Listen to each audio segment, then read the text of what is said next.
வாழ்க வையகம், வாழ்க வளமுடன். நீங்களும் உங்கள் அன்பு குடும்பமும் வாழ்க வளமுடன். வாழ்க்கை மலர்கள் நாளொரு நற்சிந்தனை. டிசம்பர் 3. கருமைய பதிவுகள். ஒரு மயிலை பார்க்கிறோம் என்று வைத்துக்கொள்வோம். அந்த மயிலின் உருவம் பார்ப்பவர்களின் கண்களுக்கு வரும்போது அந்த கண்களில் மிகச்சிறிய உருவமாக பிரதிபலிக்கிறது.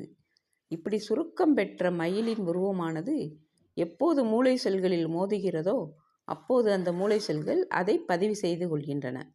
எப்படி ஒரு ஒளியானது பதிவு நாடாவில் பதிவு செய்யப்படுகிறதோ அதே போல மயிலின் உருவமானது அந்த மயிலை பற்றிய தன்மைகள் எல்லாம் அடங்கிய அழுத்த அலையாக சுருங்கி புள்ளி வடிவில் பதிவாகிறது.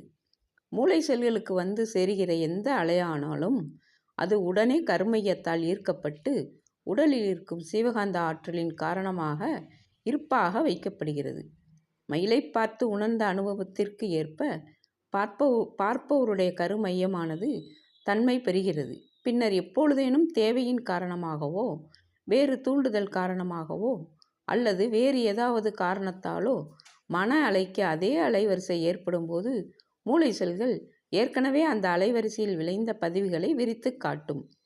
அப்படி விரித்து காட்டப்படும் போது பார்ப்பவர் பழைய அனுபவங்களையும் உணர்வுகளையும் எண்ணங்களாக நினைவு கூர்ந்திட முடியும்.